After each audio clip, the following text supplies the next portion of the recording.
Hello and welcome to perfection IAS. कैसे हैं सब बच्चे? आप सब लोग बहुत ही अच्छा रिस्पांस दे रहे हैं हमारे हिंदू एनालिसिस पे।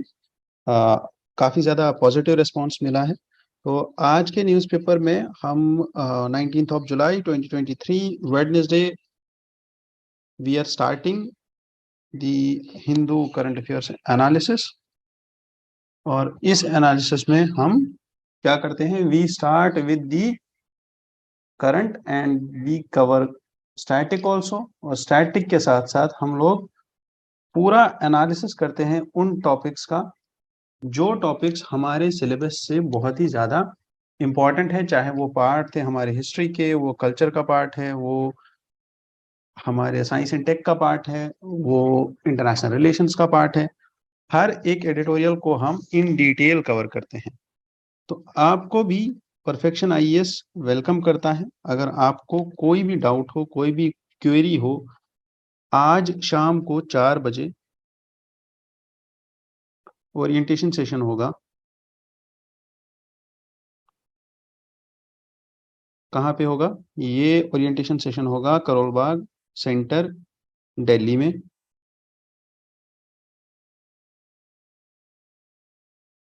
और इस ओरिएंटेशन सेशन के बारे में या यूपीएससी से कोई भी डाउट को लेके अगर आपको कोई भी क्वेरी है तो आप इस नंबर पे कॉल करके अपनी सारी क्वेरीज, अपनी सारी परेशानियां बता सकते हैं, यूपीएससी से रिलेटेड जितना कुछ भी हो। एंड आपकी पूरी अच्छे तरीके से काउंसलिंग की जाएगी यूपीएससी को लेके। Now starting the discussion. इस न्यूज़पेपर को पढ़ने के अलावा we will be dealing with the static portion of all of these topics. ठीक है, इन सब का स्टैटिक पोर्शन भी कवर करेंगे। और जितने भी ये टॉपिक्स है इसके साथ साथ जो इस न्यूज़पेपर में और भी टॉपिक्स आए हैं उन टॉपिक्स को भी कवर करेंगे। ठीक है, तो आगे चलते हैं। लास्ट तक बने रहना है और इस वीडियो को अच्छे से देखना है, अपने लिए देखना है और अपनी ग्रोथ और अपने नॉलेज के लिए देखना है। ठीक है, और इस पर्सपेक्टिव से देखना है कि कहाँ पे कौन सा न्यूज़ ऐसा है जहां से एमसीक्यू बन सकता है प्रीलिम्स में, और कौन सा न्यूज़ ऐसा है जिसको मैं यूज कर सकता हूँ अपने मेंस के आंसर में। ठीक है, तो starting with the first important news which was about the Kakatiya dynasty और the art of Kakatiya dynasty in the mesolithic period. ठीक है, तो क्या हुआ है अभी? रुद्रगिरी हिल जो है, कहाँ पे है? ये गुंटूर डिस्ट्रिक्ट आंध्र प्रदेश में है। यहाँ पे this बोस्ट्स a celebrated historical past and remarkable archaeological monuments. ठीक है, यहाँ पे मेसोलिथिक टाइम्स से ही और एंशंट से ही, अगर आप मानो तो एंशंट से पहले से, स्टोन एज से यहाँ पे बहुत सारी फाइंडिंग्स मिली है। इस हिललॉक को और भी सातवाहनाज ने, ककतिया डायनास्टी ने, सब ने इसको पैटर्नाइज किया है और यहाँ पे बहुत सारे आर्कियोलॉजिकल एविडेंसेस हमें मिलते रहते हैं। नाउ द थिंग इज कि ये जो अभी आज न्यूज में आया है, this is about the painting of Vali and Sugriva which were the vanara brothers. ठीक है, तो ये जो पेंटिंग है हमारे लिए थोड़ा सा इम्पोर्टेंट इसलिए है क्योंकि हमें बस इस पेंटिंग का ये पता होना चाहिए that what's the context of this painting. And context was that Sanjeevani hill in the hands of Hanuman ji, symbolizing the mission which he was taking care of in while saving the life of Lakshmana. ठीक है, तो it's all about Ramayana. ठीक है, now we should refer to Kakatiya dynasty. ठीक है, what was Kakatiya dynasty, when was it, Kakatiya dynasty कहाँ थी? तो ककतिया डायनास्टी साउथ इंडिया में थी। ठीक है, and this ruled most of the eastern Deccan है, जो अभी करंटली क्या है? Telangana and Andhra Pradesh and some eastern parts of Karnataka and some southern parts of Orissa. और टाइम पीरियड क्या था? 12 से 14 century, 12th to 14th century.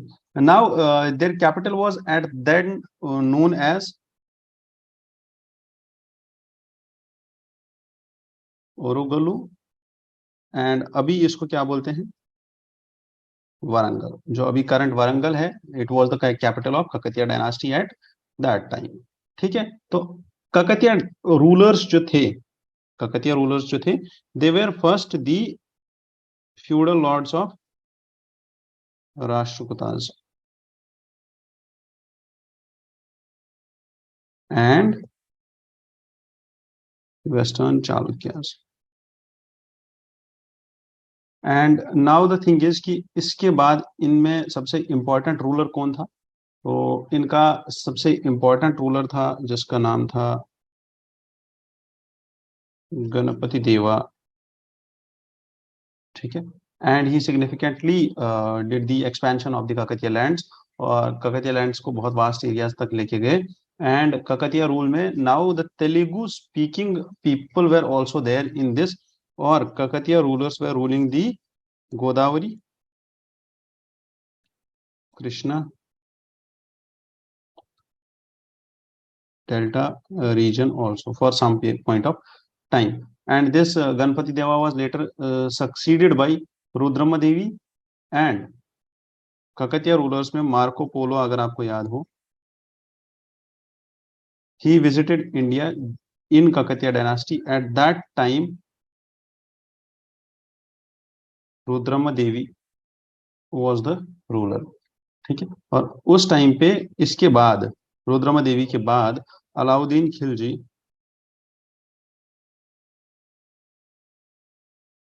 in 1303 AD invaded the south India and the Kakatiya dynasty. और लास्ट में जो मोहम्मद बिन तुगलक था, he defeated the last ruler of the Kakatiya dynasty जिसका नाम था Prataparudra Devi Deva, and annexed his kingdom।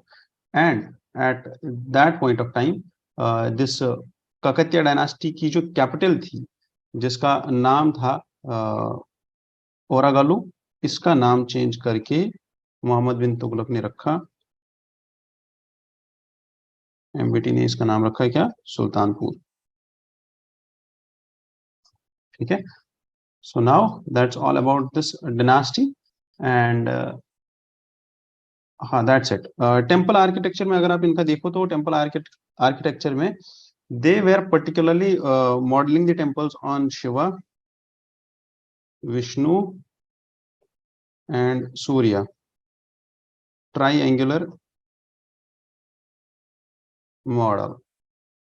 ठीक है, and plus archways and floating bricks was a particular feature of kakatiya structures। Done. अगर आपको काकतिया रूलर्स का आर्किटेक्चर देखना है तो there is a Pakhal lake which was built by Ganapati Deva himself। ठीक है, and there is also one more thing, that is 1000 pillar temple। ठीक है, which is there in Warangal, 1000 pillar temple in Warangal, and this was also made by the Kakatiya rulers only। And that's it, I guess। Or you can also refer to the recently got World Heritage Site status Ramappa Temple।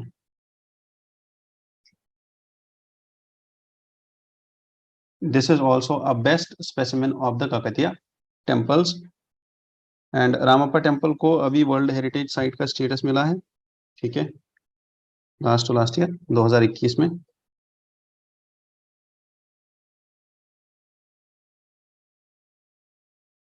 World heritage site status in 2021। ठीक है, जैसे मैं यहाँ पे shortcut में लिखता हूँ ऐसे ही नोट्स बनाने होते हैं, और ऐसे इंसान को याद रहने में इजी हो जाता है और जल्दी जल्दी चीजें याद रहती हैं। ठीक है, तो काकतिया टेम्पल का दूसरा नाम है Rudreshwar temple, and this is an Kakatiyan era architecture engineering innovation. इसमें क्या क्या स्पेसिफिक फीचर्स है जो आपको याद रखने हैं? First was floating bricks, sand box foundation and stone sculpting. ठीक है, इस टेम्पल का दूसरा नाम है रामलिंगेश्वर टेम्पल।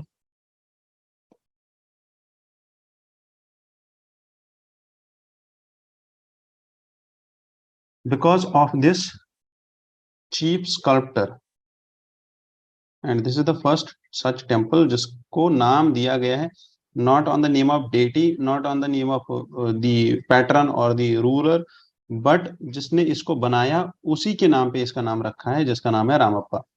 ठीक है, and this is done, and that's it I guess. These are the most important points of this temple. ठीक है, इस टेम्पल में शिखरा है, प्रदक्षिणा पथ है, and all of it, that's done. ठीक है, तो आगे चलते हैं। Again going back to our discussion.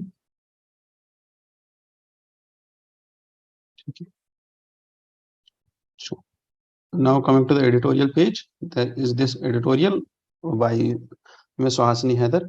ठीक है, अगर आपको याद हो तो 2 दिन पहले हमने इंडिया फ्रांस पे एक एडिटोरियल डिस्कस किया था। उस एडिटोरियल पे एक छोटा सा वीडियो भी बनाया था मैंने उसके बाद, और वो वीडियो भी चैनल पे पड़ा होगा, अगर आप देखो तो वो एडिटोरियल का जो वो वीडियो है वो बहुत ही ज़्यादा क्रिस्प और कंसाइज वे में बनाया गया था। ठीक है, एंड सेम पॉइंट्स जो हमने उस वीडियो में डिस्कस किए हैं, सेम पॉइंट्स यहाँ पे मिस सुहासिनी हैदर भी डिस्कस करती हैं।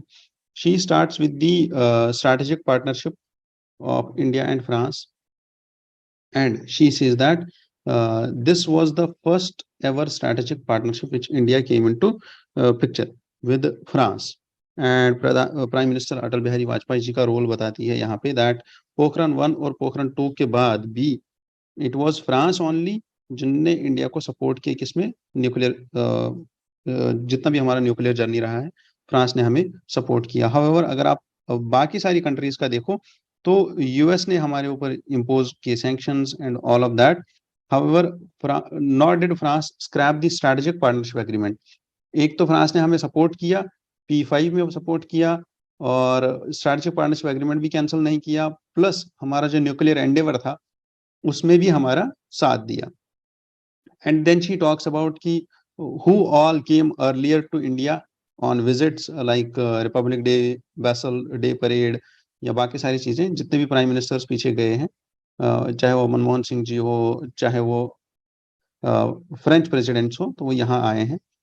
And then she talks about the strategic autonomy case. ठीक है, जो उस एडिटोरियल में भी हमने डिस्कस किया था कि what is it about strategic autonomy and non interference, that Russia Ukraine का बाइलेटरल, रशिया यूक्रेन का कॉन्फ्लिक्ट चल रहा है। ठीक है, तो हर एक कंट्री रशिया पे सैंक्शंस लगा रही थी, and every country was forcing India और इन somehow pleading India for, or in somehow, just to use the right word, they were just diplomatically pressurizing India to impose similar kind of sanctions on Russia.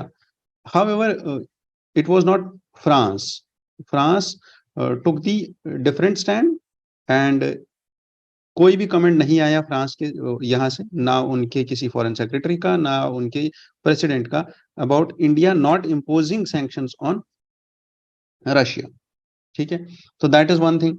And France also co-authored the UN Security Resolution with Mexico, which was on this war only. However, इसमें अभी भी France का support है India को लेके, और अभी भी फ्रांस ने जब यूरोपियन पार्लियामेंटेरियंस क्रिटिसिज्म कर रहे थे इंडिया का actions in the Manipur, France did not like commented on that thing. तो such are the points which miss Suhasini Haidar highlights कि कहाँ पे, चाहे वो स्पेस हो, न्यूक्लियर एनर्जी हो, डिफेंस हो, इंडिया और फ्रांस का जो रिलेशनशिप है that has been always unique, that has been always unique other than the rest of the world. ठीक है, तो यहाँ पे ये कुछ स्ट्रैटेजिक पार्टनरशिप के बारे में बोल रहे हैं that the in the strategic sphere France earlier announced publicly that it disapproves the NATO plus partnership that would see the transatlantic alliance build ties with Japan, Australia, New Zealand, South Korea and even India। ठीक है, तो यहाँ पे NATO plus और NATO का expansion जो है, which New Delhi had already rejected the plan, ठीक है, as per the external affairs ministry. France also disapproved the same plan. Plus, there was one more thing, that is Quad Plus coalition, which was first uh, floated in 2020. France was earlier okay with this Quad Plus coalition, but when the question of AUKUS came, US और France के बीच में एक rift पैदा हो गया. क्यों rift पैदा हो गया? क्योंकि ऑकस के अंदर there is this agreement that the submarines or the armament which France was transferring to Australia, now US will be giving that to Australia, whether it is the nuclear submarine or the other armament. तो यहाँ पे US और France का rift हो गया, तो quad plus से भी फ्रांस ने थोड़ा सा पैर पीछे खींच लिया. तो नाउ द थिंग इज कि इंडिया और फ्रांस का यूनिकनेस क्या है? यूनिकनेस ये है कि ये पहले सबसे इंपॉर्टेंट चीज ये है, स्ट्रैटेजिक ऑटोनॉमी को रेस्पेक्ट करते हैं. They do not interfere, they exactly and practically practice this thing that mutual non-interference should be there in bilateral relations, which is the principle of the Gujarat doctrine. ठीक है. And plus one more thing is कि France is supporting India always at either it is the P5 expansion or either it's India in the nuclear suppliers group. Then the question comes ki the expansion of defense allies or the expansion of defense alliances, वहां पे भी France and India have similar type of views. ठीक है.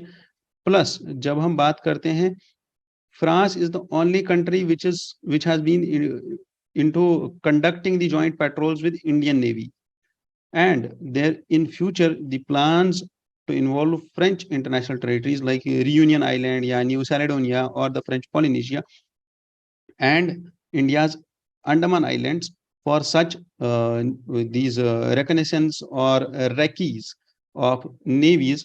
तो ये एक ऐसा area है जहां पे फ्रांस और इंडिया कोलैबोरेट कर सकते हैं. More and more they can cooperate more and more for maritime security and Indo Pacific discourse, Indo Pacific openness or Indo-Pacific strategic autonomy.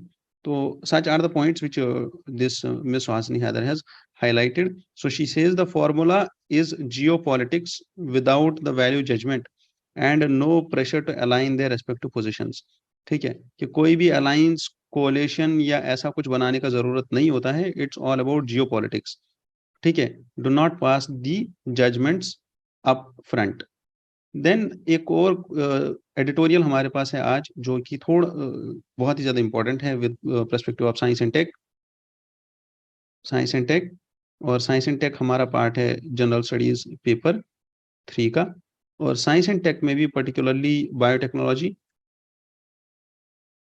से ये क्वेश्चन है. एंड दी बायोटेक्नोलॉजी और यहाँ पे जीएम और जेनेटिकली मॉडिफाइड टेक्नोलॉजी और genetically modified mustard, cotton, brinjal, ये सारी जो चीजें हैं बायोटेक्नोलॉजी में भी ये चीजें कोइंसाइड करती है with the law making process. ठीक है. तो यहाँ पे GS3 और GS2 का एक लिंक बनता है आपस में, कि अगर कंट्री में, अगर नेशन में, if the law making or the laws are not correct or the lawmakers are not progressive enough, तो then क्या होता है एक्चुअल में.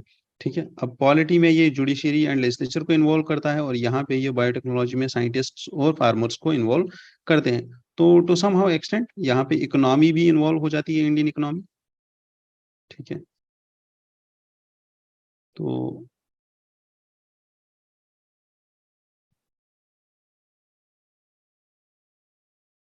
ठीक है. These are the dimensions of this editorial. अगर आपको अभी भी समझ नहीं आया है, I'll explain it to you later again once we discuss this editorial, तब आपको बिल्कुल सही से समझ आ जाएगा.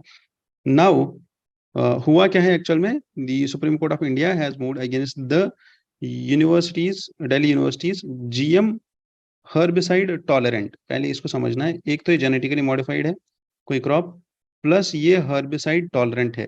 दैट इज जितने भी हर्बिसाइड्स यूज किए जाते हैं just to remove the weeds ठीक है। द प्लांट किलर्स, इनको बोलते हैं plant killers.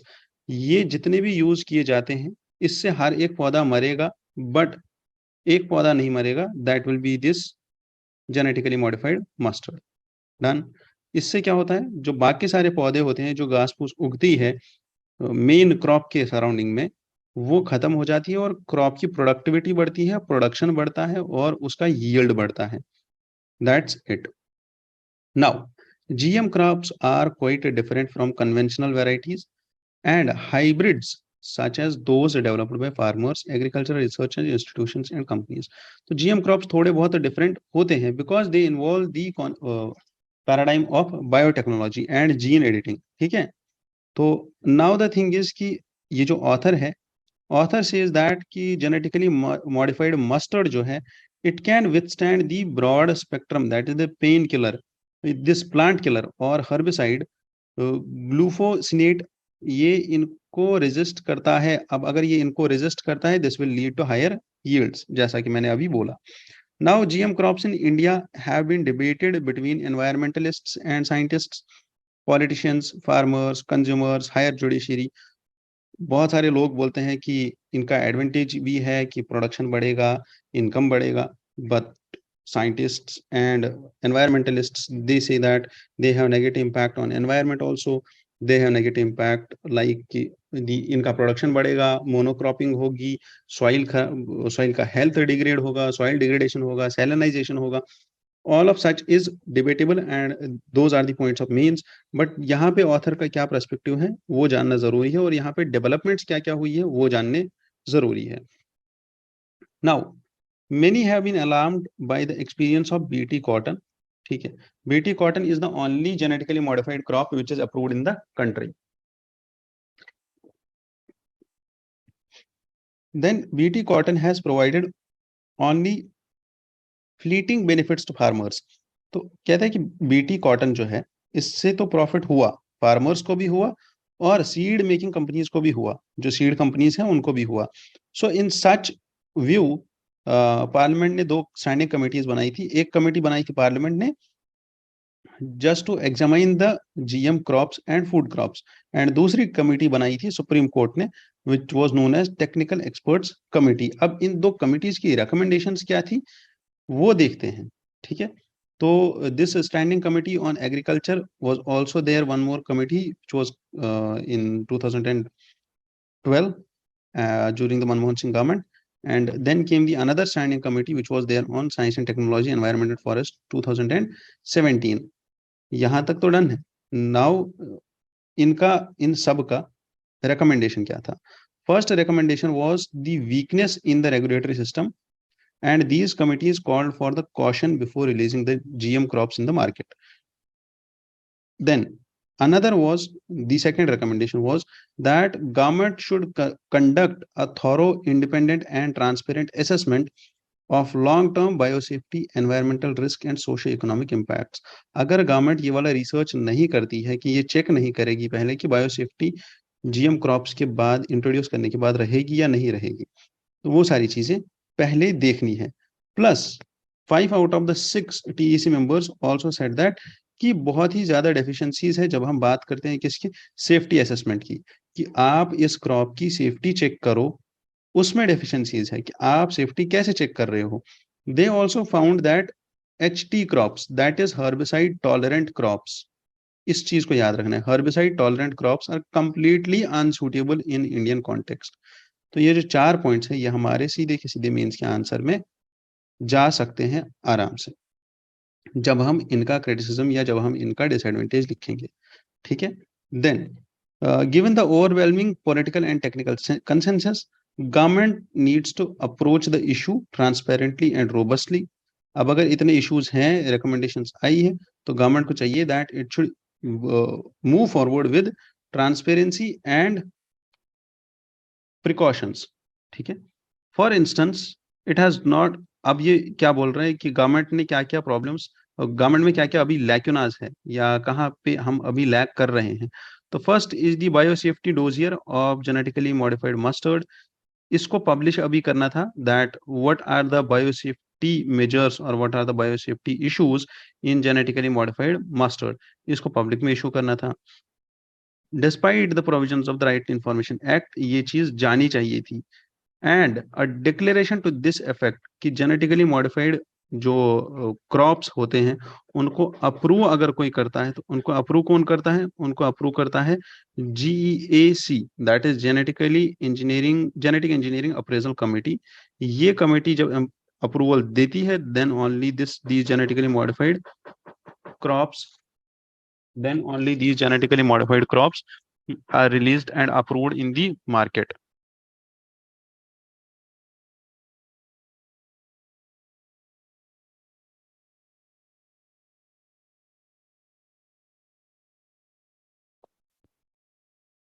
Then moving ahead, now there is this recent judgment जहाँ पे अगर आपने यहाँ पे देखा होगा that Supreme Court has gone against the Delhi University's GM herbicide tolerant mustard.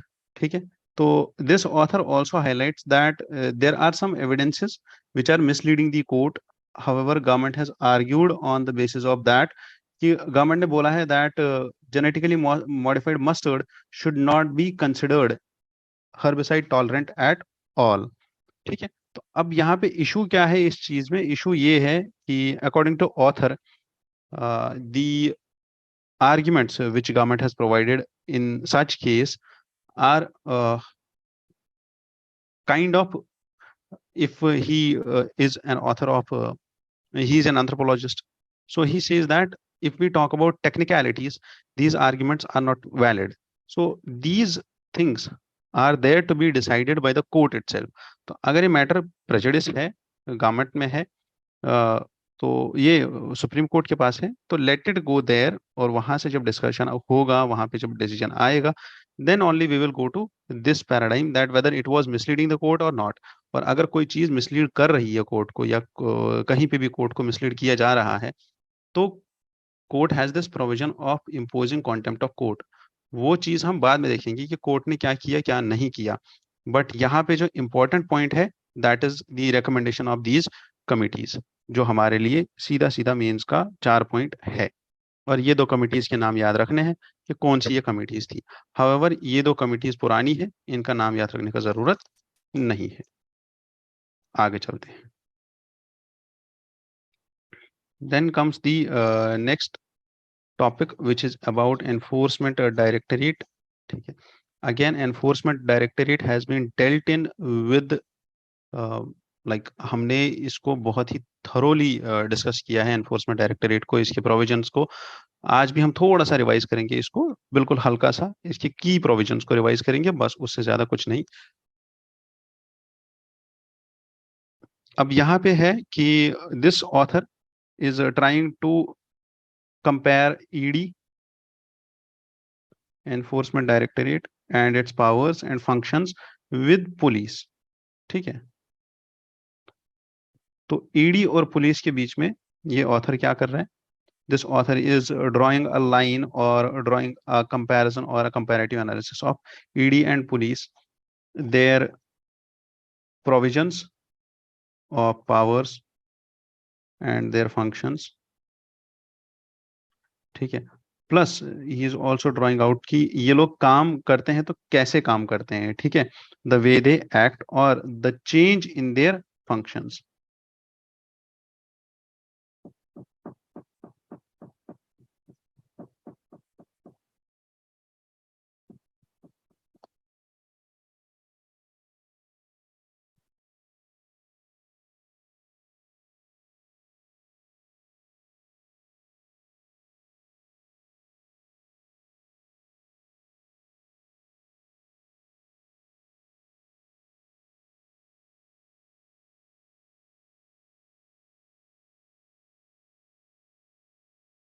Now the author starts the discussion with PMLA. Author starts the discussion with PMLA, that is the Prevention of Money Laundering Act 2002, and it says that this act has vested a cadre of officers under Enforcement Directorate, and the key function of this directorate is to prevent money laundering. attach the proceeds of crimes and confiscate assets. ठीक है. However, over the past few years, ED has assumed powers akin to policing agency and has often been accused of turning its gaze against the political opponents of the union government. These concerns were bolstered when the union government granted extension to Sanjay Kumar Mishra. This is the whole point of debate here. Sanjay Kumar Mishra का जो extension हुआ था, जिसको supreme Court ने अभी struck down किया था, उसी चीज के बेसिस पे ये सारे एडिटोरियल्स आ रहे थे. Now the thing is, this author has highlighted here a case कि कहाँ पे enforcement directorate is changing in its functions, और ये वैसे काम कर रहा है जैसे एक नॉर्मल पुलिस का मैकेनिज्म है. And then if the line और if the thick line between police and ED, अगर ये thick line between police and ED erode हो जाती है, तो देन दो इंस्टीट्यूशंस रखने का कोई फायदा नहीं होता. देन दो इंस्टीट्यूशंस रखने का क्या फायदा है? फिर तो एक ही इंस्टीट्यूशन होता, वही सारा काम कर लेता. तो दो क्यों बनाए थे फिर? ठीक है, अगर ये लाइन रखनी ही नहीं है, इनके बीच डिफरेंस रखनी ही नहीं है. तो नाउ ही हाईलाइट्स कि एक्चुअल में पीएमएलए या ईडी का एक्चुअल में रोल क्या है. ईडी का एक्चुअल रोल है द एक्ट ऑफ प्रोजेक्टिंग और claiming proceeds of the crime to be untainted property constitutes the offence of the money laundering.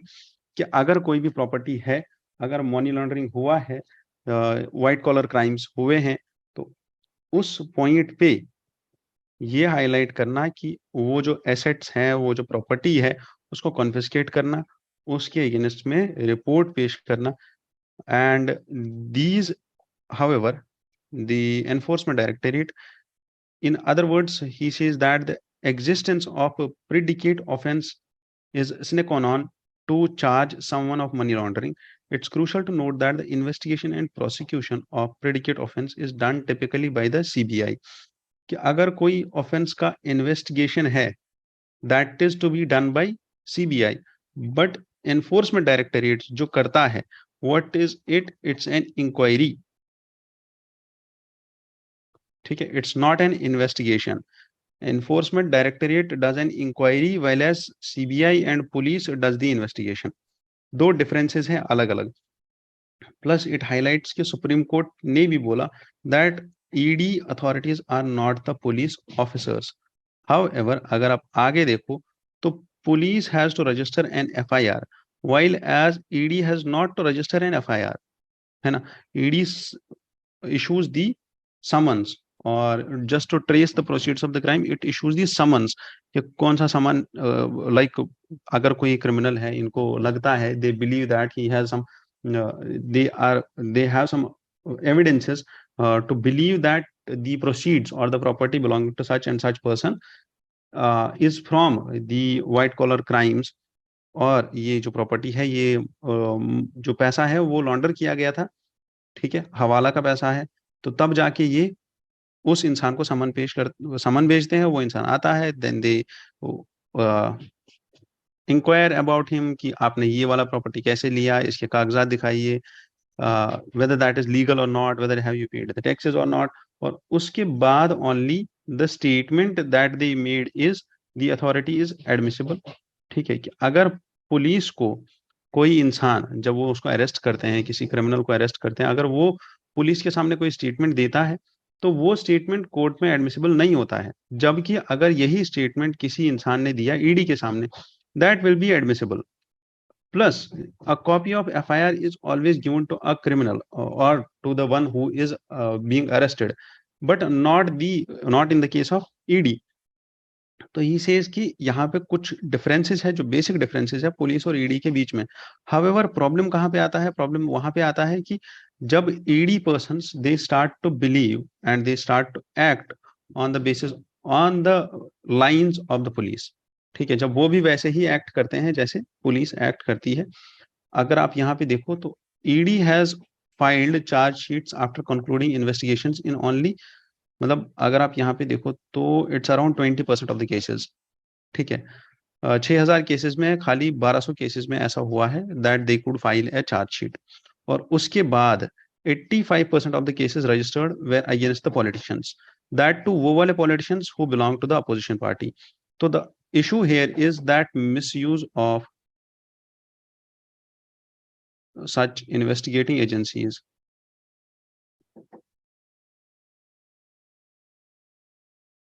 by central government, ठीक है, against the opposition parties or just to suppress the dissent.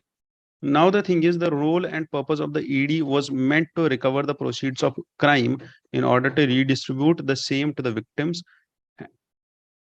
अगर आप यही चीज देखो UK में, तो यूके में क्या है, द एंटायर कॉन्सेंट्रेट्स और the confiscation of the assets through dedicated civil proceedings, ठीक है, कि एनफोर्समेंट डायरेक्टरेट जो करता है, Enforcement Directorate while the police has the power to investigate, but Enforcement Directorate क्या करता है, it's meant to recover the proceeds and then to redistribute. जब आप यही चीज देखो यूके में, दी ऑल द प्रोसीडिंग्स, जो भी प्रोसीडिंग्स होती है फॉर कॉन्फिस्केशन रिलेटेड प्रोसीडिंग्स, तो वो सिविल प्रोसीडिंग्स की जाती है, ठीक है, क्रिमिनल प्रोसीडिंग्स नहीं की जाती है। प्लस सीबीआई अगर आप देखो तो पास्ट में ऐसा ही क्रिटिसिज्म फेस कर चुका है कि that it is a caged parrot in the hands of central government, कि इसको जहां पे भी छोड़ दिया वहां पे ये जाके स्टेट गवर्नमेंट के अगेंस्ट में या स्टेट गवर्नमेंट ऑफिशियल्स के अगेंस्ट में, या चाहे आप जितने भी केसेस देखो जो ये ऑथर हाईलाइट करते हैं यहाँ पे, अगेंस्ट सत्येंद्र जैन, मनीष सिसोदिया और the Nawab Malik which was the principal secretary to the Kerala chief minister Pinarayi Vijayan, तो ये जितने भी केसेस हैं, these were against the opposition parties. So the author here highlights that how is the misuse of these central investigation agencies being done. और इससे पहले भी एक इशू आया था, that was about the tenure of CBI and enforcement directorate के directors का tenure increase करना। तो currently the directors are having a tenure of 2 years.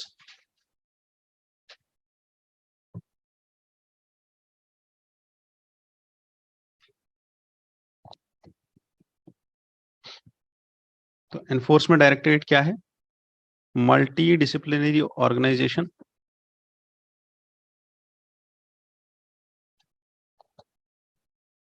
multidisciplinary organization, functions under Department of Revenue, under Ministry of Finance, ठीक है, and non statutory body, कोई law नहीं आया इसके लिए, ठीक है। However, it was formed in, कब बना था पहले, 1956 में, 1956 में इसका नाम क्या था, एनफोर्समेंट यूनिट, एंड 1957 में इसका नाम पड़ गया एनफोर्समेंट डायरेक्टरेट इन 1957, एंड इसका कंट्रोल जो है it was transferred to department of revenue in 1960 में, ये डिपार्टमेंट ऑफ रेवेन्यू के पास आ गया।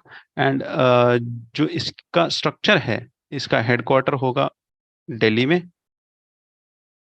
ठीक है, and this headquarter is headed by the director of enforcement, ठीक है।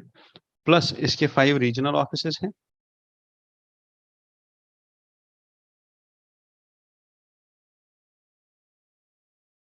इसके रीजनल ऑफिसेस हैं, वो मुंबई, चेन्नई, चंडीगढ़, कोलकाता एंड दिल्ली में है।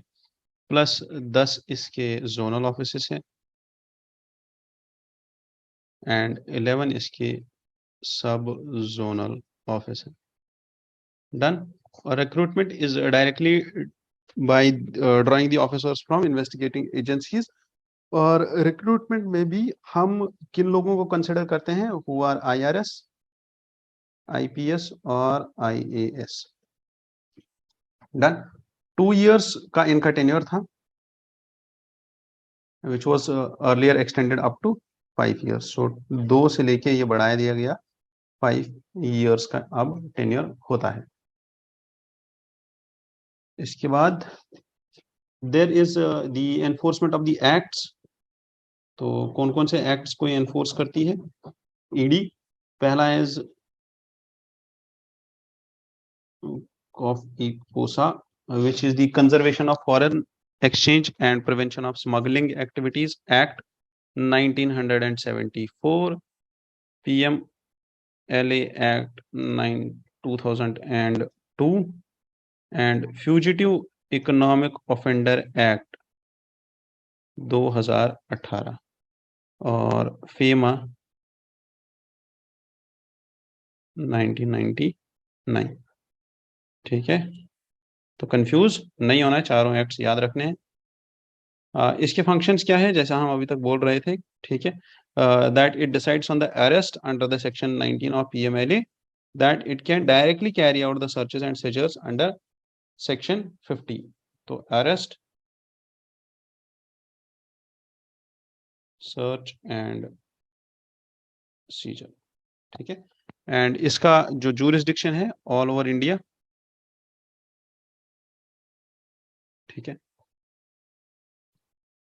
Against any person. फेमा, जब ये फेमा का केस कंसिडर कर रहा होता है तो ये एक्ट करता है as a civil court. However PMLA का जब ये एक्ट कंसिडर करेगा तो इट इज क्रिमिनल कोर्ट। ठीक है, it cannot act on its own, that is it's not having the powers of sui generis as a court, and only if the complaint to any other agency like police or others can if the complaint requires an investigation by ED, then only ED will come in picture।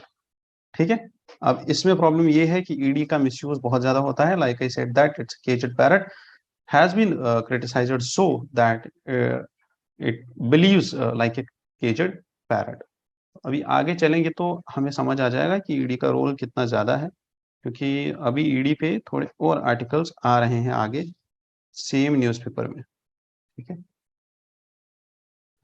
Then moving ahead to the graph of political violence in west Bengal and the charts और the data here highlights that कि panchayat election जो अभी पीछे हुआ तो उसमें 40 लोगों की मौत हो गई, which was a poll related violence and making West Bengal the only state which has like so much of which is a non like a terrorism affected state or non left wing extremism affected state or less affected state by the insurgency or the separatist movements, but still the incidents of violence are on a high record, just as similar to the Jammu and Kashmir state। और यहाँ पे problem ये है कि ये सब होना नहीं चाहिए। And now the data here it's very less important, data हमारे लिए उतना ज्यादा इंपॉर्टेंट नहीं है when it comes to the poll related violence. यहाँ पे 2 पॉइंट्स हमारे लिए इंपॉर्टेंट है।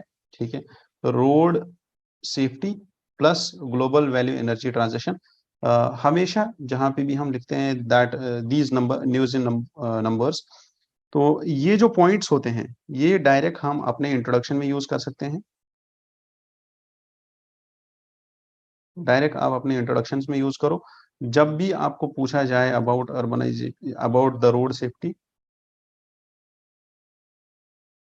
ठीक है, रोड सेफ्टी कहाँ आएगा? इंफ्रास्ट्रक्चर में। इंफ्रास्ट्रक्चर के साथ साथ कहाँ आएगा? डेमोग्राफिक्स में। ठीक है, डेवलपमेंट में। ठीक है, और ग्लोबल वैल्यू एनर्जी ट्रांजिशन, अब इसको ले लो, ये GS3 का पार्ट है। GS3 में भी ये पार्ट है किसका? एनवायरनमेंट और eco plus environment, economy and environment और सस्टेनेबल डेवलपमेंट और क्लाइमेट चेंज। ठीक है, तो सच इज द केस कि now there is a energy transition market which will be there by 2030, और एनर्जी मार्केट इतना ज्यादा राइज कर रहा है that there will be a share of $23 trillion in this energy transition। So India has a role and India has a target also। India can be a leader in energy transition and India has a goal of zero emissions by 2070। ये कुछ 2 points है जो हमारे लिए important है। Moving ahead, अच्छा यहाँ पे श्रीलंका पे भी है इंपोर्ट रेस्ट्रिक्शंस उन्होंने लगाए थे तो उनको बहुत ज्यादा बेनिफिट हुआ है। प्लस बस that is important, number is not important for us. Additional loan जो पाकिस्तान को मिला है चाइना से, तो अभी कुछ दिन पहले IMF से मिला था, अभी चाइना से मिला है, तो बस लोन ही लेता रहता है, number is not important. Increase in the deposits due to the withdrawal of 2000 notes and अगर आपने याद होगा आपको, तो we have discussed I guess Grisham's law, which says that bad money drives out good money from the market. And what is Grisham's law? ये law news में था, ठीक है। ये लॉ इसलिए न्यूज में था क्योंकि गवर्नमेंट का जो डिसीजन लास्ट टाइम आया था to withdraw the 2000 rupee notes, Gresham's law says that bad money drives out good money, ठीक है।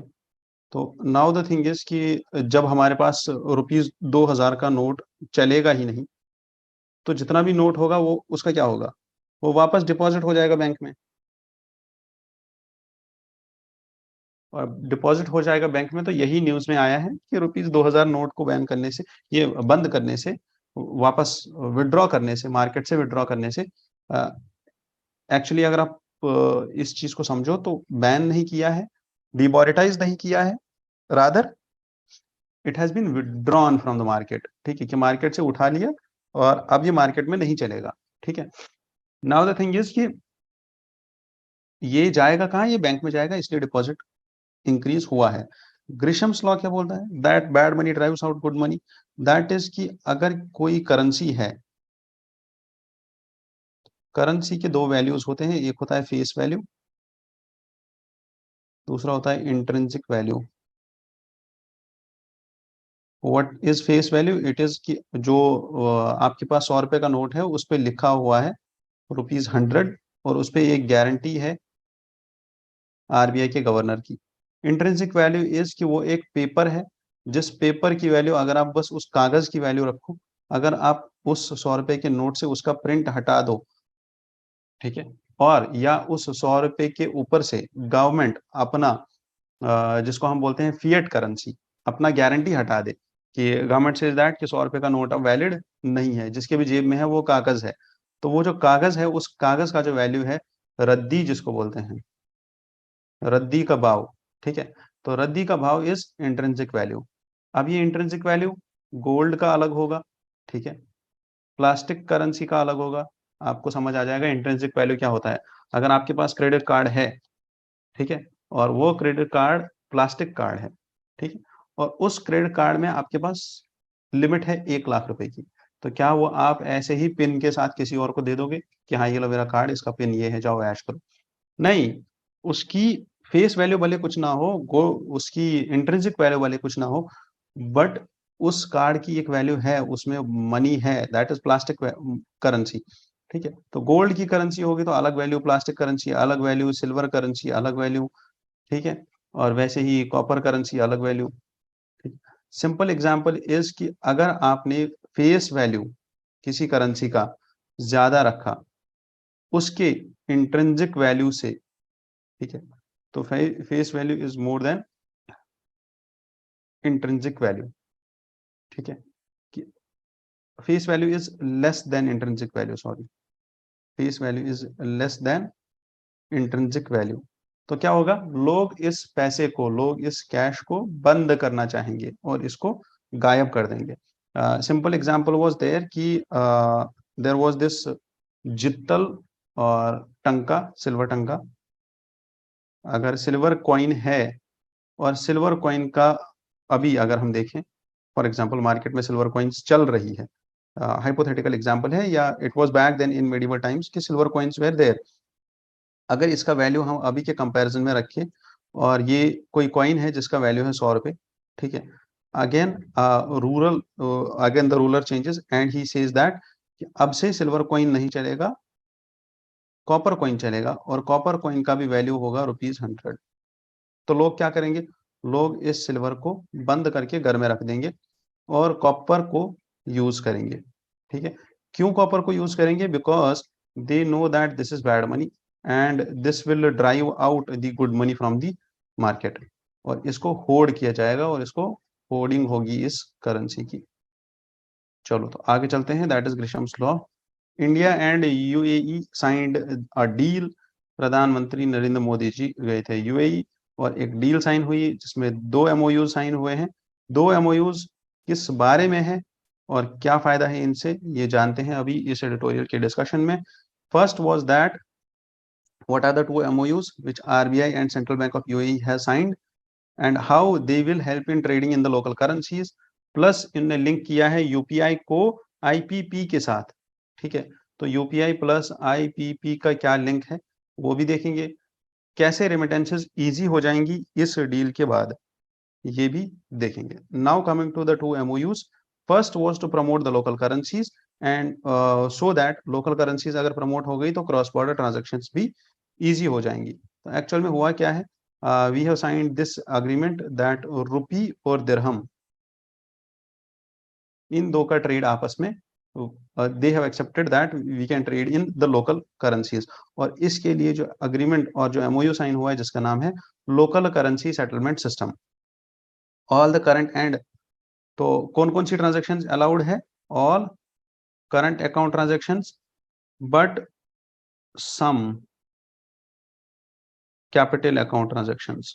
ठीक है, not all capital account transactions, ये डिफरेंस याद रखना है। ठीक है, यही डिफरेंस आ जाएगा एग्जाम में फिर कि ये है ये नहीं है, ये है ये नहीं है। ठीक है, now this will help exporters, ये भी याद रखना है कि ऐसा MOU साइन करने से किस किस को हेल्प होगी, एक्सपोर्टर्स को हेल्प होगी, इंपोर्टर्स को हेल्प होगी, they will send invoices in their local to each other and then they will pay in their domestic currencies. This will promote investment and this will also promote remittances. तो चार चीजें ये promote करेगा, इसको बिल्कुल अच्छे से याद रखना है क्योंकि ये लॉजिकल चीजें हैं। Then this will also optimise the transaction cost, और ऐसी ही चीजें होती है एप्लीकेशन बेस्ड जो यूपीएससी पूछता है किसमें, इकोनॉमी में। ठीक है, and this will also help in the settlement time. तो छह चीजें अभी तक आ गई, एक exporter, importer, investment, remittance, transaction cost and settlement time, इन छह चीजों को ये हेल्प करेगा मिनिमाइज करने में। देन मूविंग अहेड, अब ये सिग्निफिकेंट क्यों है एक्सपोर्टर्स के लिए, क्यों जरूरी है ये चीज, it's helpful, this avoids the exchange rate risks, exchange rate risk जो होगा उसको ये हटा देगा। एक्सचेंज रेट रिस्क का मतलब क्या है, आज डॉलर है 70 रुपए और कल डॉलर हो गया 75 रुपए, तो अगर हमने एक ट्रेड आज किया कल किया तो 5 रुपए का लॉस। ठीक है, ये लॉस हमारा खत्म हो जाएगा क्योंकि डॉलर पे हम रहेंगे ही नहीं, बिकॉज डॉलर इज वोलाटाइल। ठीक है, dollar is volatile and it was said that dollar is our currency but your problem। ठीक है, ये अमेरिकन इकोनॉमिस्ट्स बोला करते थे। ठीक है, and it is said about dollar that it enjoys exorbitant privilege. पिछले डिस्कशंस में मैंने ये दोनों चीजें डिस्कस की है, how is dollar the currency of USA but it's actually are problem that the volatility और instability in the foreign market, और जितना भी प्रॉब्लम्स होता है अप्स एंड डाउन्स की वजह से कि फॉरेन मार्केट और फॉरेन एक्सचेंज में जितना भी लॉस होता है इंडिया को, डॉलर के प्राइस का ऊपर जाना और उसका नीचे आना, ऑल ड्यू टू दी, अगर आप इन ऑयल के प्राइसेस देखो, अगर आप यूएस का मॉनेटरी पॉलिसी देखो, वो यूएस का फेडरल बैंक अगर मॉनेटरी पॉलिसी टाइट करता है या इजी मॉनेटरी पॉलिसी अडॉप्ट करता है तो हमेशा हमारे यहाँ चेंजेस आएंगी, और उन चेंजेस की वजह से जो ये वॉलेटिलिटी है ये रहेगी, और उसकी वजह से Indian rupee will have losses always. ठीक है, although there will be sometimes gains also but majority of the times we will face losses, and all together ये चीज हमारी हेल्प नहीं कर रही है। किस चीज में ये चीज हमें अपोज कर रही है, किसमें, internationalisation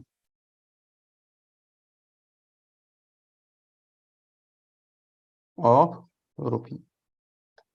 Done, that's it, moving ahead। Now the major items of export from UAE and India, क्या हम एक्सपोर्ट करते हैं, क्या हम इंपोर्ट करते हैं। इंडिया और यूएई का ट्रेड 85 बिलियन डॉलर्स था 2022 में, इंट्रोडक्शन का पॉइंट होगा आपके। डन, इन पॉइंट्स को याद रखना है एज इट इज। उसके बाद आगे चलते हैं, दो एमओयूज में हमने इंटरलिंक कर दिया यूपीआई को और आईपीपी को, plus we are also considering switching of RuPay and UAE switch. ये वहां के कार्ड है, रुपए हमारा कार्ड है। Just like Mastercard, Maestro, Visa, जैसे ये प्लेटफॉर्म्स है जो प्लास्टिक कार्ड्स अवेलेबल कराते हैं, उनके पीछे का बैकएंड प्रोवाइड करते हैं। वैसे ही इंडियन गवर्नमेंट का इंडिजीनियस रुपए कार्ड प्लस यूएई का UAE switch is a card जो हम यूज कर सकते हैं। ठीक है, चलो आगे चलते हैं। आगे चलेंगे तो यहाँ पे क्या है, और how will this help, and this will help in such a case that in fact the IMF, अगर आप देखो ये जितना भी हम एक्सरसाइज कर रहे हैं या जितना भी हम एग्रीमेंट साइन किए हैं, तो how IMF has recommended on this thing, or how IMF has quoted on this thing, that it says because the formal remittances जो होती है, जो एक्चुअल में रेमिटांसेस आ रही थी अभी तक, उनमें कॉस्टिंग बहुत ज्यादा थी, वो एक्सपेंसिव था, वो प्रोसीजर एक्सपेंसिव था। एंड दैट इज वाई कि जो लोग रेमिटेंस भेज रहे थे, they use to send it through informal alternatives. ठीक है, तो इनफॉर्मल ऑल्टरनेटिव्स यूज करेंगे तो उससे तो गवर्नमेंट का रेवेन्यू ही हट जाएगा ना, मतलब कम हो जाएगा, revenue will go to hawala, और it will promote the organised crime. So इसलिए इट इज बेटर कि हम लोग वहां ना जाएं, हम लोग इसको रेगुलेट कर लें। It is same is the case with regulating the things like which can create revenue for Indian government, which can create revenue for government, like liquor. Then moving ahead to NPCI. NPCI अभी हमने National Payments Corporation of India, जो जिनने UPI बनाया, जिनने Bharat pay बनाया, plus the whole payment settlement body of India, they have also finalised and the collaboration with Singapore PayNow. और यहाँ पे भी we are allowing cross border real time money transfer, जिससे क्या होगा, the remittances will be 10% cheaper. ठीक है, plus इसके बाद अगर आप देखो तो actual remittances, 28% of all the remittances which India is gaining are from the Gulf countries only. ठीक है, तो अगर हम यहाँ पे यूएई के साथ साइन कर रहे हैं और बाकी सारी गल्फ कंट्रीज के साथ भी साइन करते हैं, तो that will be a actual help when it comes to remittances, और रेमिटांसेस चीपर हो जाएंगी। कल के डिस्कशन में एक चीज आई थी जिसका नाम था ट्रूशल स्टेट्स। आपका ये असाइनमेंट होगा, what are these states.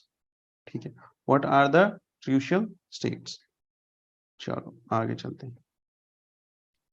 Trekking the new railway proposal, it's about Kerala only. There is this issue of unwanted girls. ठीक है, बहुत इंपॉर्टेंट इशू है, केस स्टडी है। ये केस स्टडी आपको समझनी है, मोस्ट प्रोबेबली आपके एथिक्स में पूछी जाए, क्योंकि बिल्कुल ही एक नया पैराडाइम उठ के आ रहा है सामने, that is about the unwanted girls. अब होता क्या है, for example I will give you an case study कि आप एक डिस्ट्रिक्ट के डीएम हो जहां पे ये प्रैक्टिस चालू है। So what will you do, first what will you do to recognise this thing, plus उसके बाद आप क्या करोगे इस चीज को चेंज करने के लिए। Even it has been persistent. अब ये प्रॉब्लम क्या है, कहाँ पे प्रॉब्लम है, वो चीज मैं बताऊंगा, पूरा केस स्टडी पढ़ेंगे। मैं पढ़ चुका हूँ, I will tell you the summary and I will tell you the final crux which we will use in ethics.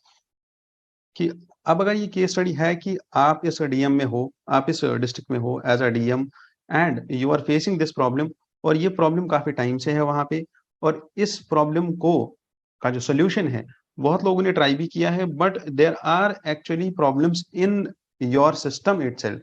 तो what will you do to what will you do to change this problem. So there is this author whose name is Jagpat Priyanka. Jagpat Priyanka did a research for Economic and Political Weekly magazine, और उस research paper का, या जो उनने paper publish किया, इसका नाम था द फॉरगॉटन नकोशीज ऑफ सतारा।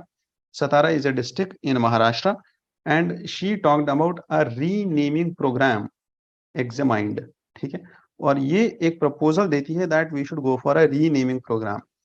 अब इशू क्या है, इशू ये है कि कुछ ऐसी गर्ल्स, कुछ ऐसे बच्चे जो सन मेटा प्रेफरेंस की वजह से मतलब पैदा हो जाते हैं।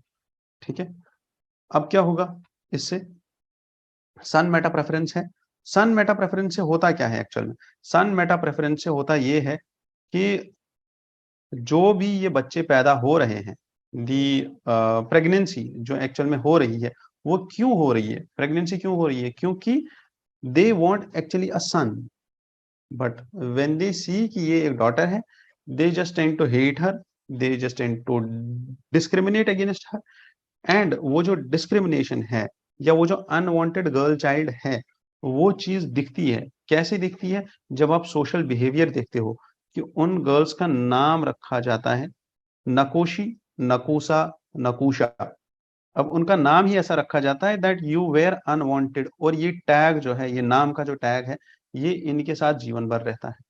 अब प्रॉब्लम ये है कि ये जो नाम है ये इतना ज्यादा लाइक डीमीनिंग है या डेरोगेटरी है, how much guilt will that child have in her for entire of his life, of her life, sorry. तो that is the problem here, जिसको हमें समझना है। And now the author says, ठीक है, कि what should we do in such case? And she gives a solution that we should go for name changing। ठीक है, कि अगर किसी बच्चे का नाम नकोशी है तो she should go for name changing. ठीक है, because the name Nakoshi is rooted in the prejudice and superstition and its impact on the girls. This impact on the girls was ingrained even after their name was changed. तो अगर इनका नाम change भी किया जाता है, still the name is still there, कि अब उसको लोग तो वही बुलाएंगे, या अगर लोग नहीं बुलाएंगे तो उसके दिमाग में ये चीज रहेगी कि I am such and such kind of child, और मुझे ऐसे ऐसे नामों से बुलाया जाता था। Now in such case what you should do is, जैसे ये ऑथर इनने सर्वे किया है, and she said that a survey conducted in 2011 revealed that around 265 females had this name Nakoshi. So what we can do is we can do a similar survey at present. How many children are there whose name is such? You will also do seminars about the girl childs. How much important is it to beti bachao, beti padhao? ठीक है, how much important are the rights of girls? How to introduce the girl heroes of our nation? How to introduce the actors and actresses, or how to introduce the charismatic leaders, or how to introduce the girls who have achieved a lot in their career? Or you can bring in with you some of your colleagues जो आपके साथ काम कर रहे हो, जिनका जो female colleagues हो आपके, उनको बुलाओ फॉर गेस्ट स्पीचेस, उनको बुलाओ for seminars in such areas, and try to organize a behavioral change, try to organize a behavioral movement, जहां पे आप क्या करोगे इस बिहेवियरल मूवमेंट के थ्रू, लोगों का पर्सपेक्टिव चेंज करोगे with respect to girl child and with respect to son meta preference, and that's all what you need to do. Or if you have innovative ideas, ठीक है, अगर आपके दिमाग में कोई आइडिया आ रहा है इस चीज को लेके कि अगर आप उस डिस्ट्रिक्ट में हो तो आप क्या करोगे, तो प्लीज कमेंट बिलो कि आप क्या कर सकते हो इस चीज में। Because this is such a case जो एक्चुअल में हमारे इंडिया में है, बहुत जगहों पे है, और ये सब चीजें एक्चुअल में होनी नहीं चाहिए, वुमेन डिस्क्रिमिनेशन होना नहीं चाहिए। We being civil services aspirants, we should take care of these things, and we should actually be conscious and we should ask ourselves कि हम इन चीजों को कैसे रोके। whether we are in services or we are out of the services, we should always think about कि हम इन चीजों को कैसे रोके। moving ahead, Manipur violence again, in the same series, one more attack on the IGP. The problem is कि violence is still there, and this has been very much condemned as the attack on Indian police officer or the IPS officer is, we too also condemn this thing कि ऐसा नहीं करना चाहिए। This is dastardly an attack which shouldn't have been done. So there will be an investigation of this. Let's see what happens in this.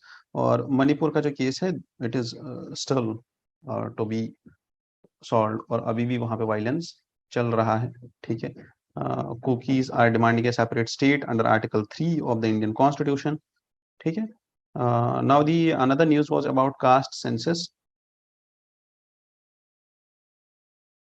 ठीक है, all the opposition parties जो बोल रहे हैं that we are forming the team India और we are going against the mainstream or the BJP, and we will provide a socio-economic and political platform for every Indian and all of that, and we will provide a positive opposition against the single party dominance.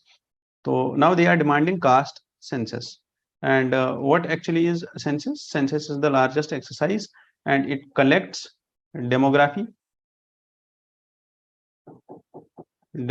data, and it also collects socio-economic information about the people. So now the thing is, census was started in 1881, and the census has evolved to be used by the government, policy makers, academicians, और बहुत सारे लोग इसको use करते हैं for delimitation exercises and all. So it was basically in 1940s when it was said that the census is a large, immensely powerful but blunt instrument, unsuited for specialized inquiries. So you cannot do specialized inquiries through census. So first caste census जो थी was first time ever done in 1931, was the first socio-economic caste census. ठीक है, so it was meant to canvass every Indian family both in rural and urban area and ask them about the economic status and specific caste name which they attribute themselves to, and this will allow the mapping of inequalities at broader level.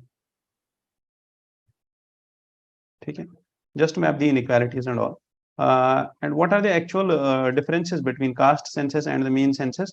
So census जो actual में है, it provides the platform for Indian census actually provides the platform of Indian population or the tool to identify the beneficiaries for state support. And then the census falls under the Census Act of 1948. And so all the data are considered confidential, whereas according to SECC website, all the personal information given in SECC is open for the use by government. Okay. And the significance of this caste census will be that it will help in policy making, and it will help in inclusion and exclusion errors. इनको minimize किया जा सकता है. This will also reveal the privileged section.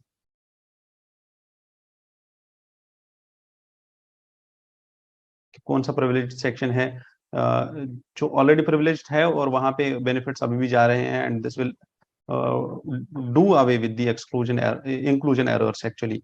And this has a constitutional mandate also, as it says that the Article 340 mandates that the appointment of commission to investigate the conditions of socially and educationally backward classes. So Article 340 is the article which is relevant to socially and educationally backward classes का investigation. ठीक है, done. So that is about this caste census. ठीक है, इसके बाद because ये news भी उतना important नहीं था, as the opposition parties are demanding so I thought I should tell you a bit about the caste census. Now comes the Sahara case. Sahara case maybe अगर आपने इकोनॉमी पढ़ा हो या नहीं पढ़ा हो, we will go through it. ठीक है, from start till end. Sahara case, what was the Sahara case और क्यों हुआ ऐसा, और ये सहारा केस क्यों पढ़ना जरूरी है, बिकॉज एक्चुअली यहाँ से हमें इकोनॉमी का बहुत ही बड़ा सेक्शन एक क्लियर होता है, और ये एक केस स्टडी है हम सबके लिए कि समझने के लिए.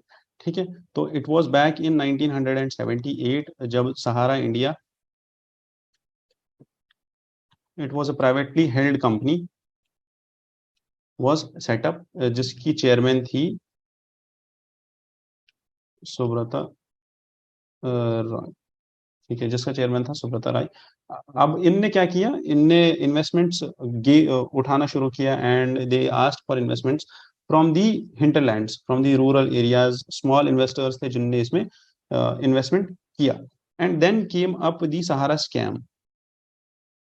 इनकी कंपनी में इनने इन्वेस्ट किया, ठीक है, and it was normal. And what was actually the Sahara scam?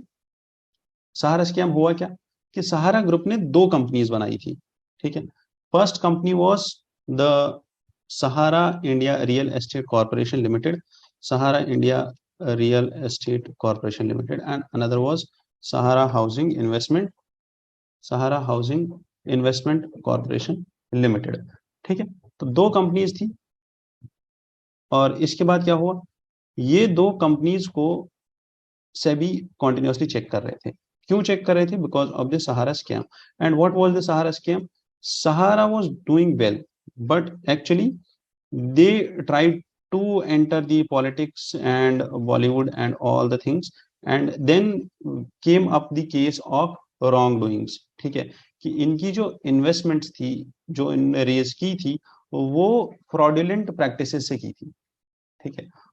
कुछ कुछ प्रॉब्लम्स थी इन्वेस्टमेंट्स में, और it was believed that Sahara group is running a Ponzi scheme, ठीक है, कि they are attracting investment from a lot of peoples, ठीक है, and then they are paying it out as benefit to them only, with the new members joining more and more। तो ये वही था कि आप आओ, आप दो जोड़ो, और वो दो दो और जोड़ देंगे, ठीक है, और जब ये चेन बढ़ता जाएगा तो आपको पैसा मिलता जाएगा, ठीक है। तो it was some kind of that only, and it was believed so. और उसके बाद जो सहारा ग्रुप है, इस पे ज्यादा इन्वेस्टिगेशन स्टार्ट हो गया। नाउ द थिंग इज कि अब इन्वेस्टिगेशन हो रहा था, तो इन्होंने क्या किया, Sahara decided that what it should do, it started to float the OFCDs। What are OFCDs? These are the instruments to raise the funds, ठीक है। अब OFCD क्या इंस्ट्रूमेंट होता है? इट इज एक्चुअली दी,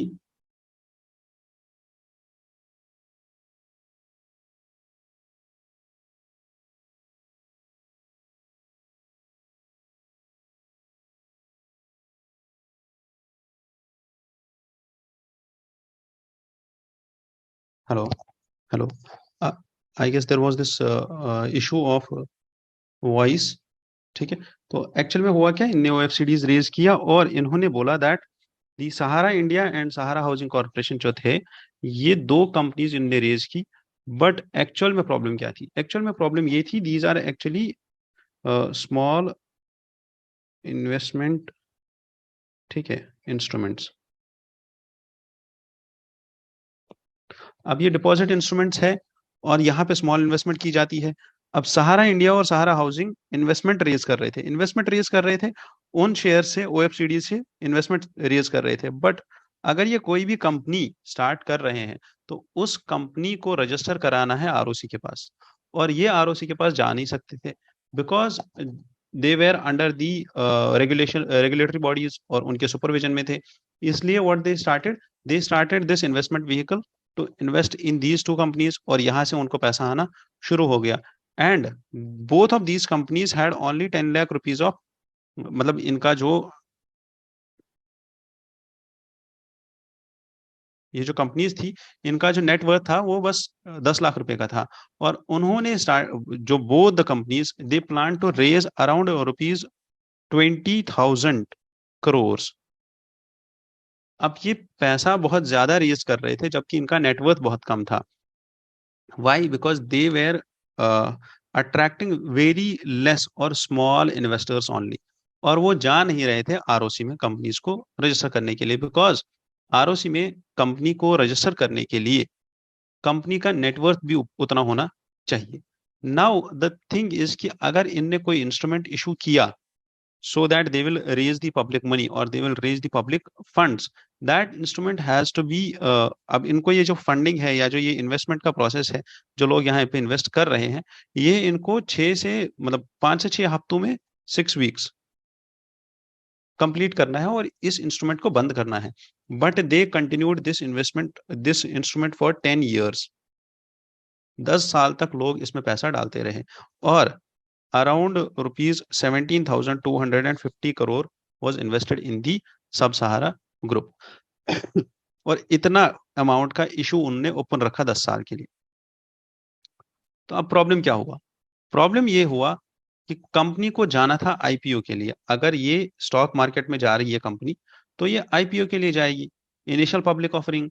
और आईपीओ के लिए जाएगी कहाँ पे? स्टॉक मार्केट में। आईपीओ के लिए जाएगी तो उसके लिए इसको प्रेजेंट करना है ड्राफ्ट रेड हेरिंग प्रोस्पेक्टस। अब ये ड्राफ्ट रेड हेरिंग प्रोस्पेक्टस क्या होता है? ये एक ऐसी चीज होती है जिसमें कंपनी का पूरा बायोडाटा लिखा होता है। पूरी एक फाइल होती है जिसमें सारा बायोडाटा लिखा होता है और वो चीज सेबी को सबमिट करना पड़ता है। ये डीआरएचपी सेबी के पास जाएगा and then only SEBI will allow the company. और वो ये ड्राफ्ट डीआरएचपी जो है सेबी एक तो पढ़ेगा और ऊपर से उन लोगों को भी देगा जिनको कंपनी में इन्वेस्ट करना है, जो ये स्टॉक्स खरीदना चाहते हैं। तो ये जो डीआरएचपी है, अगर ये सेबी को देता, देन अगेन सहारा इंडिया वर्सेस सेबी, अगेन एक और केस चलता। ठीक है। सो देन इन 2009 अभी तक जो कहानी चली है, that was from the beginning till now. 2009 में there came another which was known as Sahara Prime City. आप थोड़ा सा पॉज करके ये सब लिख लो, ठीक है। Then in 2009 it was the case with Sahara versus SEBI. ठीक है। तो सहारा ग्रुप ने यहां पे क्या किया? इनने अगेन दे डिड व्हाट, उनने फिर से वही किया जो वो करते आ रहे हैं कि वो आईपीओ के लिए नहीं गए, वो डीआरएचपी सबमिट नहीं किए जिसके लिए उनको अप्रूवल चाहिए था सेबी का। अब वो नहीं किया तो अब सहारा इंडिया वर्सेस सेबी। तो 2009 में Sahara started a company known as, company start कर रहे हैं, ये 3-4 कंपनी स्टार्ट करेंगे और उसके बाद 5-6 और करेंगे। क्या नाम था? Sahara Prime City. Sahara Prime City start किया। They filed DRHP with SEBI for its IPO. अब यहाँ पे ये आईपीओ के लिए गए, किसमें? क्योंकि यहाँ पे जो कंपनी है, नई कंपनी स्टार्ट की, तो इसका तो सब कुछ ठीक होगा, बट सेबी यहाँ पे फाउंड दी एरर्स। ठीक है। जो डीआरएचपी में एरर्स थे, पकड़ लिया, और फंड रेजिंग प्रोसेस में जो एरर्स थे, दैट केम इनटू पिक्चर। और कहाँ पे फंड रेजिंग में प्रॉब्लम्स थी? जो एरर्स मिले वो मिले जो पास्ट की 2 कंपनीज थी, which was Sahara India real estate corporation and the Sahara housing investment corporation. जो पास्ट की 2 कंपनीज थी, जहां पे इनने 17,250 करोड़ का अभी इन्वेस्टमेंट कंटिन्यू रखा था, इंस्ट्रूमेंट ऊपर रखा था for people to join in. तो now at that point of time SEBI का director, they highlighted that the money raised through OFCDs was camouflaged as private placements। ठीक है। तो उन लोगों को बोला जा रहा था that this is the private placement, well as though the OFCD instruments were issued in the name of 2 companies, the checks were sought in the name of Sahara India। ठीक है। तो बोला जा रहा था कि आप जो इन्वेस्टमेंट कर रहे हो वो किसी और कंपनी में है, बट पैसा वो किसी और कंपनी को दे रहे थे और सहारा इंडिया ने पैसा वहां से उठा लिया। And that is how it was rerouting the money. और यहाँ पे कंप्लेंट्स आना शुरू हो गया। And the fund raising was done wrongly, और सेबी ने अपने डाउट्स को प्रूव कर लिया। And now SEBI started investigating, और सेबी ने इन्वेस्टिगेट किया दोनों कंपनीज को। और दोनों कंपनीज को इन्वेस्टिगेट करने के बाद पता चला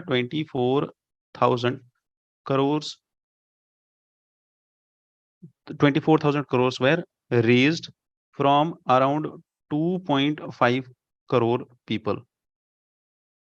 ठीक है। Through OFCDs, that is optionally fully convertible debentures.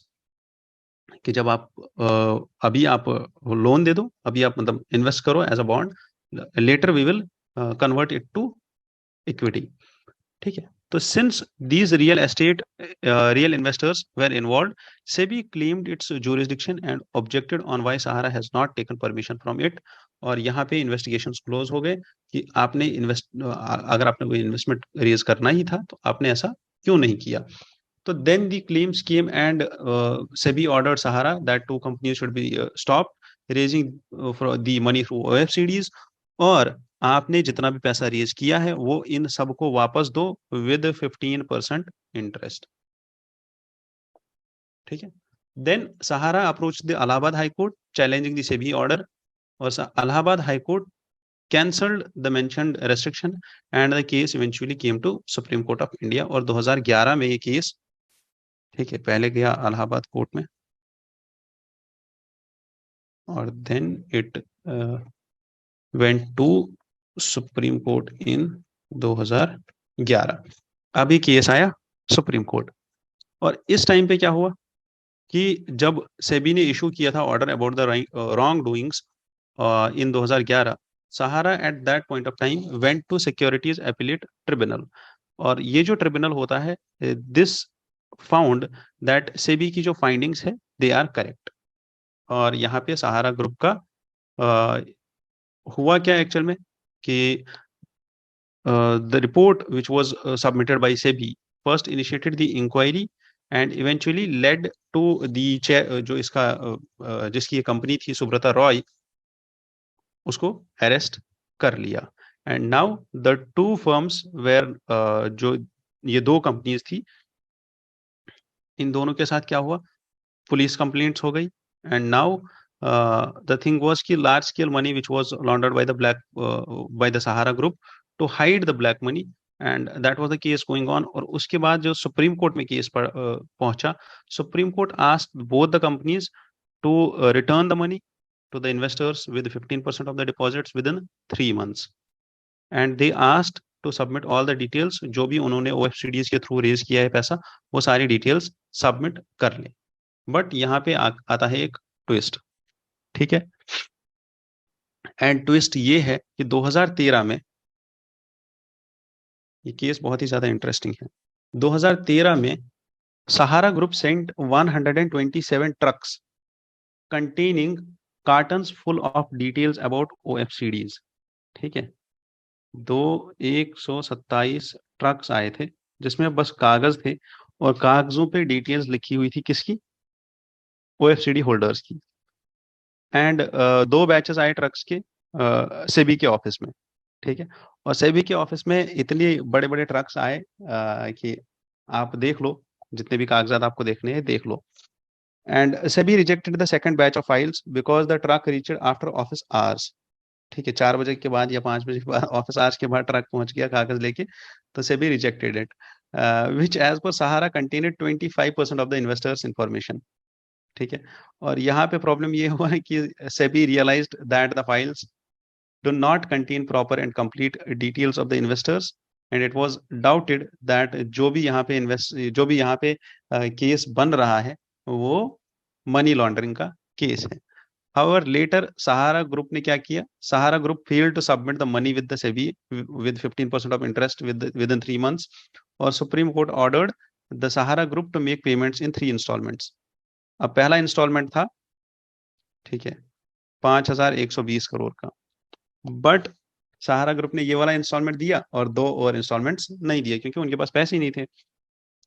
Now the thing is कि जो 2 से 2.5 करोड़ इन्वेस्टर्स थे उनका क्या होगा. ठीक है. उनमें से खाली 4600 इन्वेस्टर्स आए सामने कि हमारा पैसा दे दो, बाकी लोग आए ही नहीं. ठीक है. और जब वो लोग आए तो सहारा इंडिया सेड कि ये जो इन्वेस्टर्स बाकी हैं उन सबको हमने ऑलरेडी पैसा दिया है, वापस कर दिया है पैसा, तो वो लोग इसीलिए नहीं आए. ठीक है. तो then the final order which came on February 2014, the chairman of Sahara Group, Subrata Roy, was arrested upon the Supreme Court orders. तो सुप्रीम कोर्ट ने इनको अरेस्ट करा दिया and she went for jail for a long period in 2017. Enforcement Directorate charged Sahara group with money laundering. तो क्यों money laundering, क्योंकि 2.5 करोड़ में से बस 4600 आपके पास इन्वेस्टर्स एक्चुअल में है, बाकी जो है दे आर फॉल्स इन्वेस्टर्स, और उनके बस आपने ऐसे ही बोला है, नाम बोले हैं कि उनने इन्वेस्ट किया है, उनने पैसा दिया है, एक्चुअल में उन्हें पैसा दिया नहीं होता है। Now what is actually the bigger game in this picture?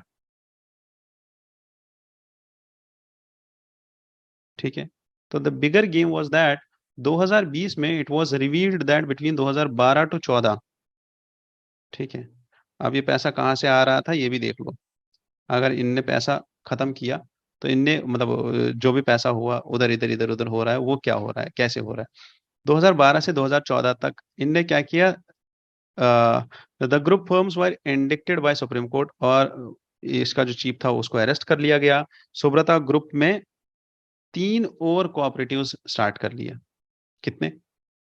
3 cooperatives, ठीक है, जिसमें डिपॉजिट्स उनने रेज किए अराउंड 86,000 करोड़, 86,673 करोड़, ठीक है, from as many as 4 crore depositors.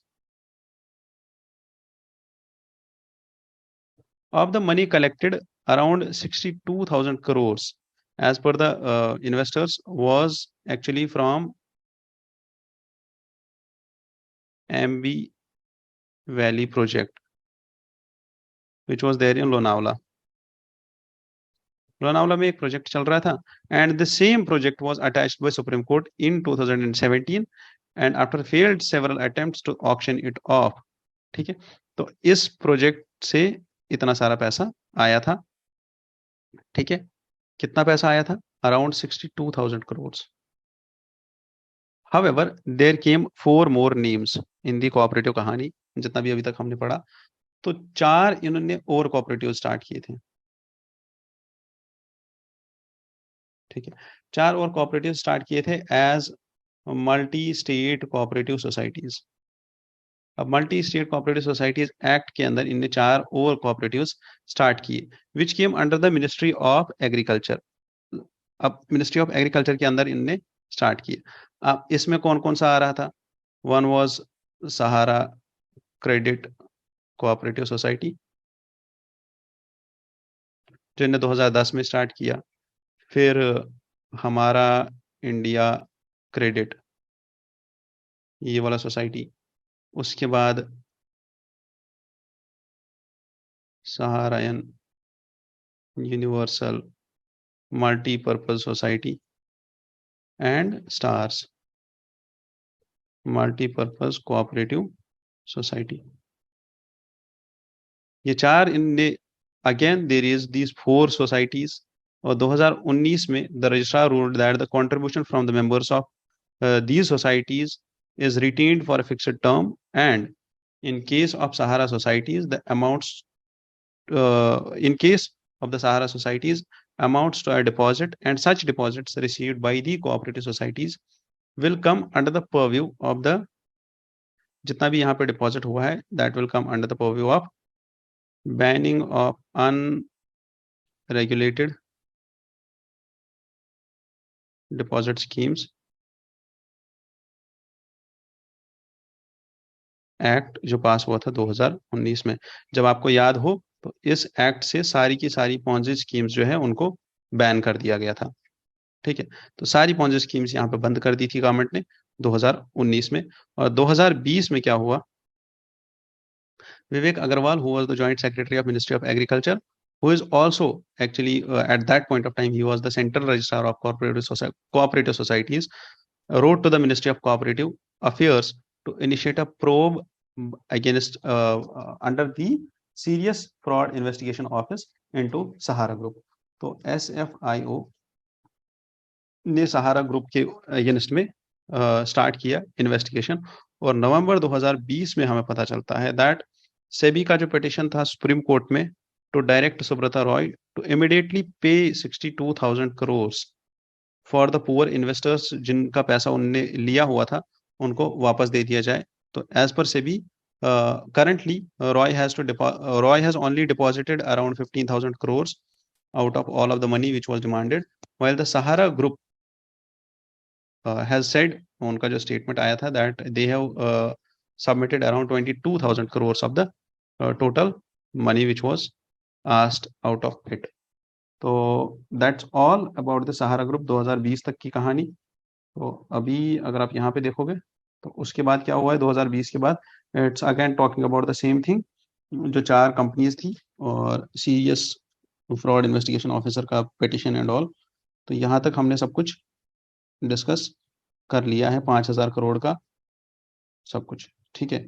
And it says कि when scam of such takes place, there is a multi-agency, there is the multi-agency seizure, and even Lord Brahma cannot lift the restrictions of such seizures, ठीक है। तो चलो ये सब आप ये तो उतना ज्यादा इंपॉर्टेंट नहीं है, ठीक है। The important thing is this story that how the money is being laundered, ठीक है। तो इतना सारा पैसा उसका यहाँ से वहां, वहां से यहाँ सारा चेंज करना, that is in itself a challenge to the economics and challenge to the regulatory agencies. Then comes DPT-3, which is diphtheria, pertussis, and tetanus vaccines in India, and rose to all-time 93% high in 2022. तो immunisation का coverage बड़ा है India का, which is a good thing. Immunization पे हमारे 3 programmes चल रहे हैं। वन इज मिशन इंद्रधनुष, जो यूपीएससी ऑलरेडी पूछ चुका है। Another is universal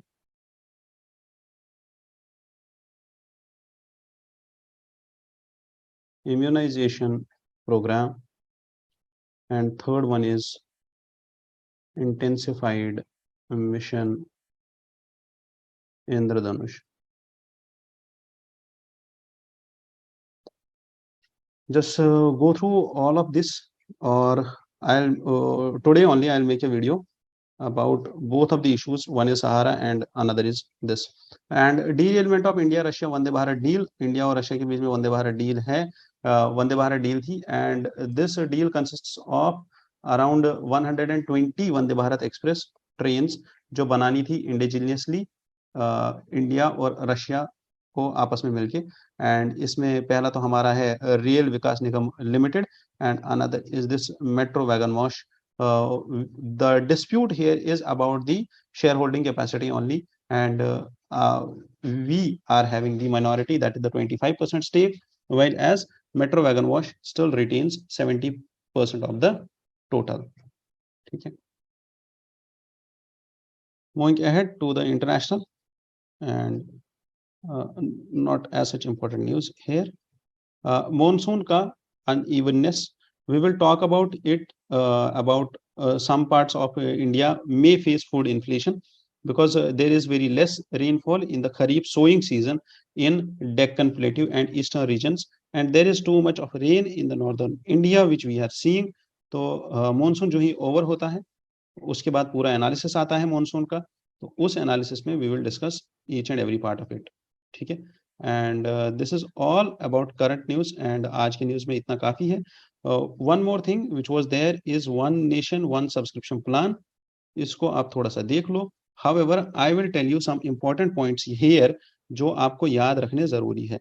one is this National Research Foundation, जिसका प्रपोजल अभी अभी आया है पार्लियामेंट में, that we will constitute this, और इसके लिए 50,000 करोड़ का फंडिंग का जरूरत है, ठीक है, जिसमें से both central and private organizations will contribute, ठीक है। And tell me about, I guess there is this share of 14,000 crores by central government and 36,000 crore by private investment will be raised, और 36,000 crores और private investment में CSR भी include होगा, CSR का fund भी include होगा, CSR का fund भी इसमें दे दिया जाएगा।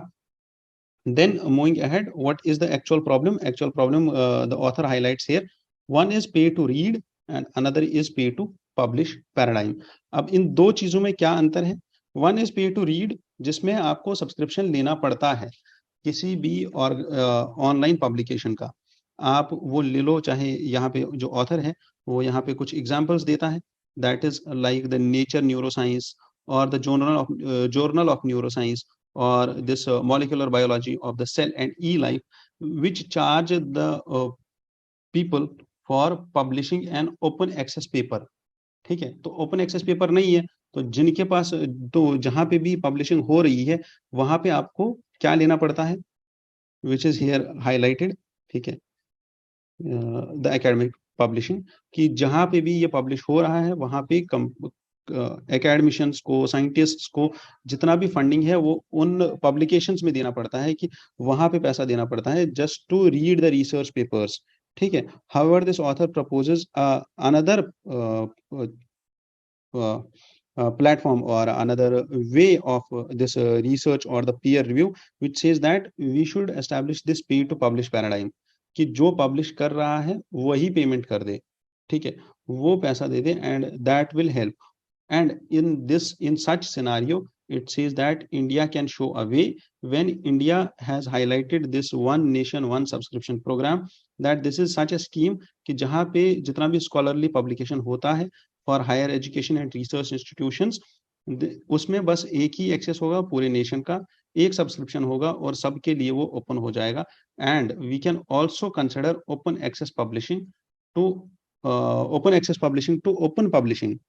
तो open access publishing is specific articles are given in which आपको ओपन एक्सेस मिल जाता है, but rest of the articles, rest of the research is there, जिसके लिए आपको सब्सक्राइब करना पड़ता है. हाउएवर ओपन पब्लिशिंग इज की जैसे विकिपीडिया हो गया, सबने अपना रिसर्च विकिपीडिया पे डाल दिया, तो इट्स ओपन पब्लिशिंग कि आप ले लो, जिसने भी ले लिया. There should be a platform, जो ऑथर बोल रहा है कि जो हम नेशनल रिसर्च फाउंडेशन बना रहे हैं वहां पे एक प्लेटफॉर्म होना चाहिए जहां पे लोग पब्लिश करें.